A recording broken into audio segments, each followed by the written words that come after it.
Bismillahirrahmanirrahim. Assalamualaikum warahmatullahi wabarakatuh. Alhamdulillah wassalatu wassalamu ala rasulillah wa ala alihi wa man walah, amma ba'd. Pada kesempatan kali ini kita akan bahas tentang bagaimana penggunaan metode penelitian focus group discussion. Nah, yang pertama adalah artikel yang berjudul tentang mengembangkan platform situs web untuk Islamic crowdfunding. Crowdfunding itu artinya salah satu model pembiayaan yang menarik dana masyarakat umum ya melalui aplikasi atau sebuah platform bagi perusahaan pemula di Indonesia. Tujuan penelitiannya adalah untuk mengembangkan bagaimana model Islamic crowdfunding yang berbasiskan pada platform website untuk para perusahaan pemula. Metode penelitiannya menggunakan FGD. Nah, yang menarik adalah bagaimana penelitian ini mengambil data dari tujuan penelitiannya. Yang pertama adalah melibatkan para pihak yang relevan terkait topik penelitian. Di antaranya tadi ada 16 di sini ada 16 CEO startup. Jadi ada 16 CEO startup ya, karena membahas tentang perusahaan pemula. Ya, kemudian ada penyelenggara, 2 penyelenggara crowdfunding. Kemudian 2 ahli fikih. Ya, tentunya ini untuk konsultasi bagaimana tetap sesuai syariah. Kemudian 2 ahli platform teknologi.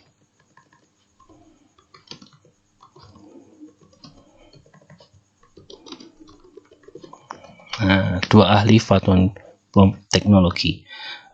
Detailnya ada di link berikut, tapi saya tidak mendapatkan artikel penuhnya, jadi saya bahas singkat saja. Di antara hasilnya adalah bahwasanya konsep dari Islamic crowdfunding ini sangat direkomendasikan sebagai salah satu solusi pendanaan untuk UMKM dan juga perusahaan pemula. Ya, kemudian ada selanjutnya, tapi kita tidak fokus di di dalam pembahasan temuan, tapi lebih pada fokus pada metodologi. Nah, itulah yang bisa kita dapatkan pelajaran dari FGD, yaitu melibatkan pihak yang relevan yang terkait. Kemudian kita bahas untuk artikel yang kedua. Yang artikel yang kedua itu artinya adalah prinsip dalam manajemen rantai pasokan halal. Artinya adalah salah satu rantai pasokan, misalnya dari hulu ke hilir, dari penyedia daging sampai ke restoran, dinikmati oleh pelanggan yang mencari tentang makanan halal. Ya, kita ambil dari salah satu jurnal juga. Ya, kemudian kita bahas. Jadi yang pertama terkait judul prinsip dalam manajemen rantai pasokan halal. Tujuannya adalah untuk mengenalkan sebuah kerangka dalam memaksimalkan desain atau gambaran dari rantai pasokan halal. Ya, maka disebutkan halal supply chain model. Nah, bagaimana data penelitian ini diambil? Ya, disebutkan dalam penelitian tersebut memakai setelah adanya literatur review, maka kemudian ada sebuah alert discussion group, artinya diskusi dalam skala besar, dan berbagai macam focus group session yang dilaksanakan di Malaysia, di Belanda, dan di Cina. Jadi ini FGD dilakukan di 3 lokasi tersebut untuk mengetahui, untuk mengidentifikasi tentang bagaimana mengkontrol halal dan juga kepastian bahwasanya logistik proses bisnisnya itu, kemudian transportasi, perumahan, dan juga terkait dengan perpindahan barang-barang rantai pasokan halal. Nah, yang menarik adalah di sini pelajarannya adalah dilakukan focus group discussion beberapa sesi. Nah, itu adalah direkomendasikan untuk dilakukan FGD. Nah, kebetulan ini sukses untuk bisa mendownload artikelnya. Jadi kita bisa bahas lebih detail lagi tentang bagaimana penelitian ini berjalan dalam metodenya.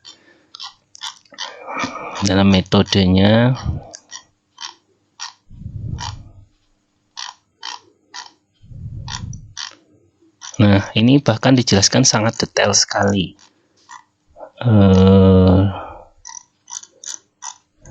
Nah, ini disebutkan bahwasanya tentang untuk mengetahui fokus group ini adalah salah satu efektif instrumen, yaitu adalah yang cukup baik untuk mendapatkan pemahaman yang banyak terhadap fenomena yang baru. Contoh tadi disebutkan tentang rantai pasokan makanan halal.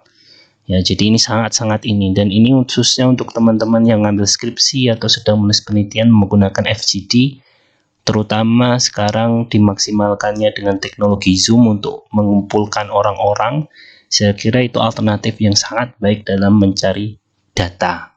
Nah, berbeda dengan orang yang mewawancarai, maka dia harus mewawancari satu-satu, tetapi ketika focus group discussion ini kita hanya mengumpulkan beberapa orang dalam satu sesi tertentu. Nah, tapi alangkah baiknya juga dilaksanakan di berbagai kesempatan, jadi tidak satu kali kesempatan. Kemudian dijelaskan tentang bagaimana organisasi dari penyelenggaraan tersebut. Ya, kemudian di sini disebutkan bahwasanya tujuan dari first session, ya, jadi focus group discussion yang pertama, first session, mungkin ada waktu jam 8 sampai jam 10 misalnya, atau sebelum zuhur misalnya, atau sesi dibuat per hari membahas tentang ruang dari logistik halal itu dari mana saja, prinsip, kemudian foundation dari halal logistik untuk muslim dan non muslim practice. Kenapa ada non muslim? Karena ternyata yang diundang dalam focus group discussion tadi adalah bukan hanya negara muslim seperti Malaysia, tetapi diantaranya adalah dari Belanda dan juga China. Ya, kemudian kita habis ini, kemudian ini adalah beberapa bahasan tadi. Ini ada rujukannya yang dibahas di first session. Kemudian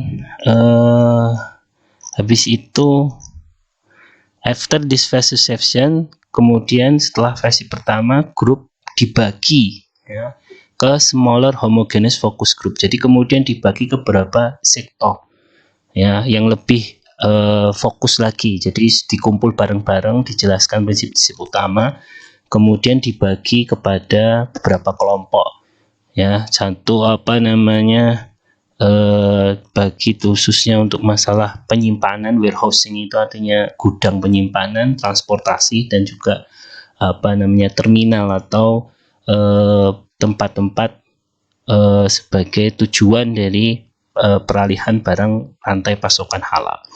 Kemudian di focus group discussion ini terdapat 8 sampai 12 orang dan lain sebagainya. Ya, kemudian bagaimana juga memilih partisipan dari focus group discussion-nya.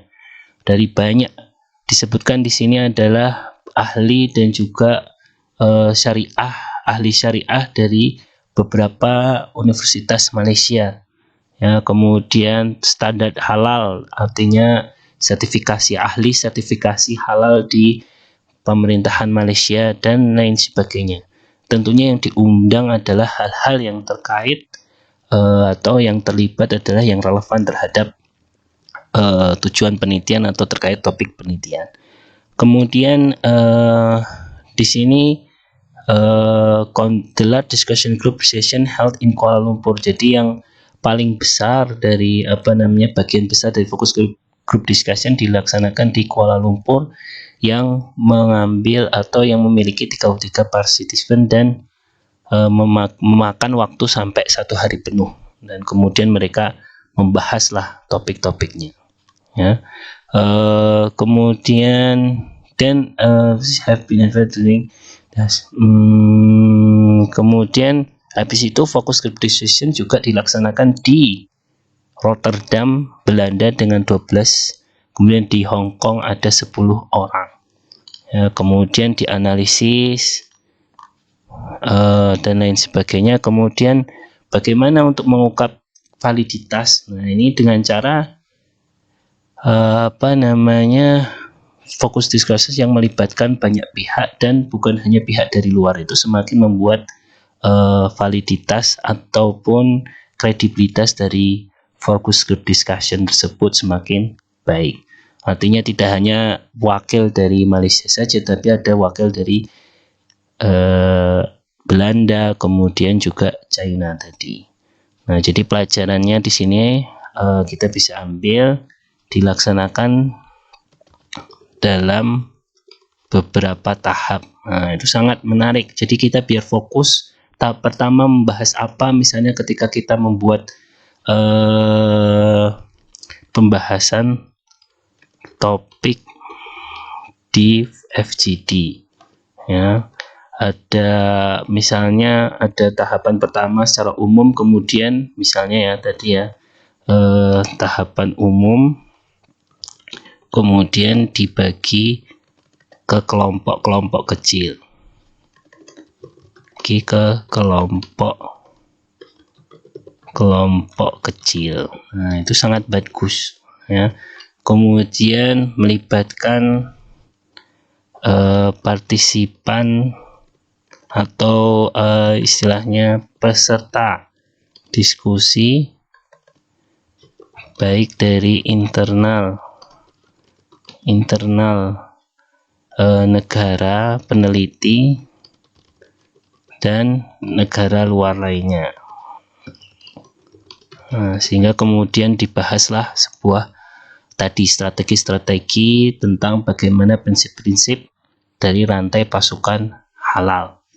Ya, jadi ada first session, kemudian dilaksanakan di tempat yang berbeda. Nah, walaupun ini tidak tidaklah wajib, tapi intinya bagaimana kita belajar dari sebuah pengelolaan metode penelitian fokus group discussion oleh para peneliti-peneliti internasional. Nah, yang terakhir adalah bagaimana mengeksplorasi pengganti daging, pengalaman konsumen dan faktor kontekstual. Ini tentang makanan, ya. Tujuannya adalah untuk ya bagaimana kita bisa mengeksplor, menjelajahi pengalaman konsumen, ya, kemudian harapan mereka terhadap nanti itu daging itu digantikan dengan apa sih, ya, dan kesesuaian penggunaan dari bahan pengganti daging itu dalam makanan. Nah, kemudian fokus group discussion yang dilibatkan siapa? 46 dari konsumen, ya, mengambil bagian di 7 fokus group discussion. Jadi ada 7 group discussion, ada banyak, ya. Kemudian ada 3 tahap.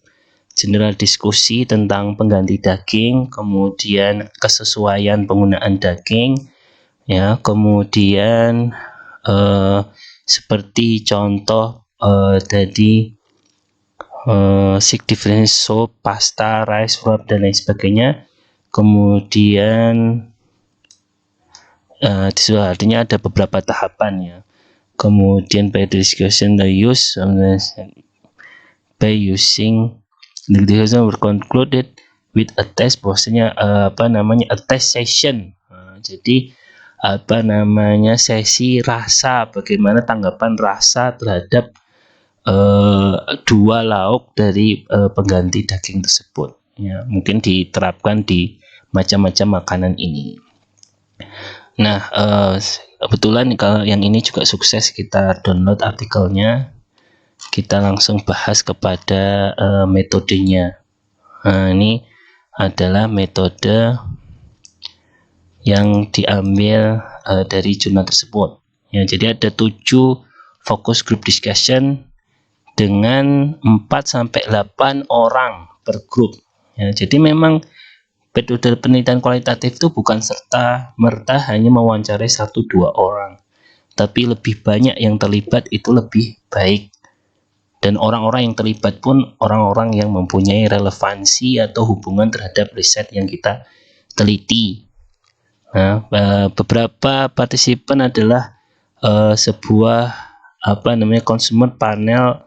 Jadi adalah konsumen dari beberapa macam ya. Panel itu lintas dari perusahaan makanan, kemudian dan lain sebagainya. Kemudian ada 45 juga yang semuanya adalah orang Dutch itu Jerman ya, non vegetarian consumer, kemudian dan lain sebagainya. Inilah pembedaan tentang orang-orang yang terlibat ya.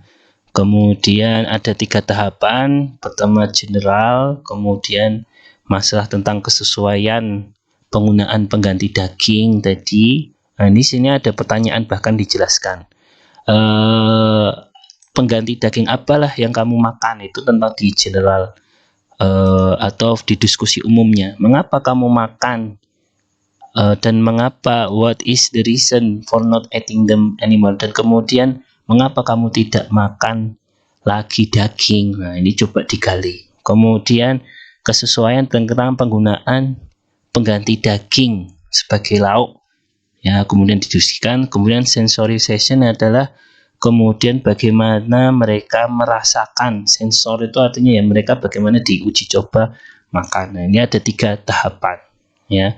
Jadi itulah mirip dengan yang pertama tadi ya, terdiri dari 3 tahapan, dimulai dengan general diskusi umum terkait mengapa mengganti daging dan lain sebagainya, kemudian kesesuaian penggunaan pengganti daging, kemudian yang terakhir adalah tes atau uji coba rasa ya. Jadi nah kemudian akhirnya nanti diteliti hasil datanya. Tapi itulah yang menarik. Kemudian melibatkan tadi diantaranya konsumen ya, non vegetarian, artinya penggemar daging, pemakan daging. Kemudian ya pesertanya ya banyak lah ya, terdiri dari puluhan peserta. Walaupun puluhan pesertanya ini tidak menyampai ratusan ya, hanya sekitar tadi disebutkan sekitar 50 atau bahkan ya puluhan orang lah. Walaupun memang tidak harus seperti itu. Sebenarnya dalam penelitian kualitatif 15-20 juga cukup, asal mereka memiliki relevansi dari topik yang kita pelajari. Nah, mungkin itu saja yang dapat saya sampaikan sebagai bahan pengajaran terkait dengan macam-macam model penelitian kualitatif. Insya Allah pada kesempatan berikutnya akan kita coba kaji lagi model-model yang lain ya, terutama sekarang sudah diperbolehkan pembuatan skripsi berbasis artikel ilmiah, sehingga kalian tidak perlu membuat sampai puluhan halaman, 70, mungkin cukup 15-20 halaman, tetapi isinya sangat padat dan sangat detail, fokus dalam membahas penelitian tersebut. Mungkin ini saja yang dapat saya sampaikan. Sampai bertemu di kesempatan yang lain. Kalau merasa video ini berguna, jangan lupa klik subscribe, like, share, dan juga kasih komen sebagai pengembangan dari pembuatan konten ini. Assalamualaikum warahmatullahi wabarakatuh.